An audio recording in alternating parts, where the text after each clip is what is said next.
नहीं, देखिए कल जनता दल यूनाइटेड की राष्ट्रीय परिषद की बैठक में जिस प्रकार से बयान आए हैं वो काफ़ी हास्यास्पद है। जिस राजनीतिक महत्वाकांक्षा के कारण एनडीए को तोड़कर श्री नीतीश कुमार जी महागठबंधन के साथ सरकार बनाए और उनकी एक बड़ी अपेक्षा थी कि हम विपक्षी एकता को कायम करेंगे और देश के प्रधानमंत्री के रूप में वो दिखेंगे।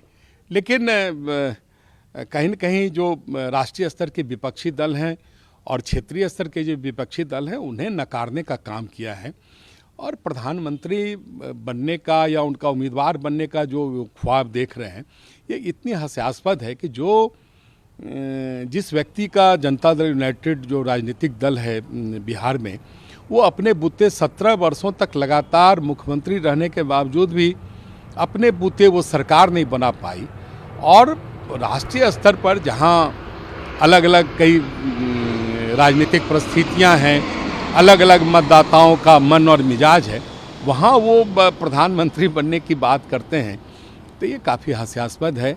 और इस तरह के बयान मुझे लगता है कि दिल बहलाने के लिए गालिब ख्याल अच्छा है।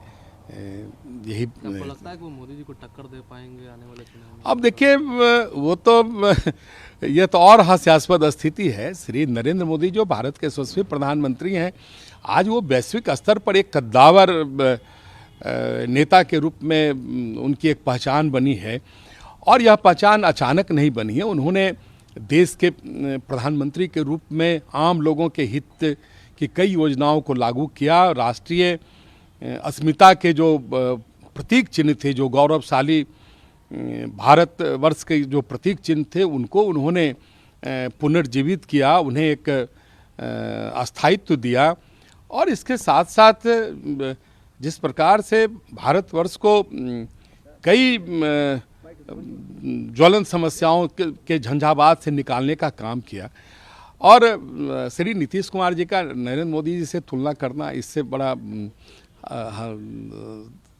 हास्यास्पद बात नहीं हो सकती है। आप लोगों को भी लगाया है कि आप लोगों ने धोखा दिया है तभी तो वो... अरे देखिए, हमारे कारण तो पिछले लोकसभा चुनाव में उनको इतनी सीटें आई और उसके पहले के चुनाव में तो मात्र उनकी 2 सीटें थी लोकसभा में और ये अचानक उनको लगता है कि दिवा स्वप्न हुआ कि हम सबों ने धोखा दिया।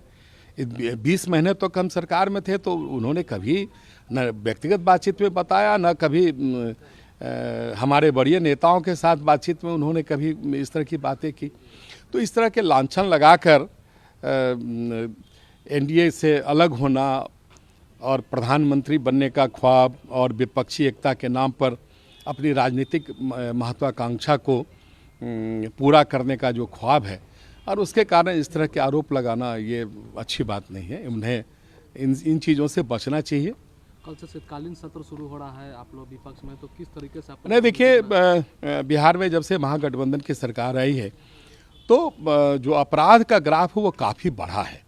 मैं ये नहीं कहता कि अपराध नहीं हो रहे हैं, पहले नहीं होते थे, लेकिन ये अचानक अपराध में काफ़ी अप्रत्याशित वृद्धि हुई है और इसके कारण बिहार के आम व्यवसायी, आम लोग, जो बिहार की महिलाएं हैं वो काफ़ी इससे त्रस्त हैं।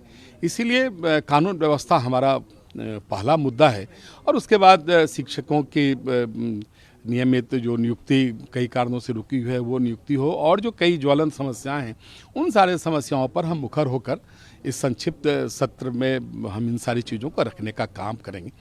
और आपने देखा भी कि जो पुढ़नी के उपचुनाव हैं उसमें 7 दल मिलकर भी भारतीय जनता पार्टी को नहीं हरा पाए, जबकि वो महागठबंधन की सीट थी।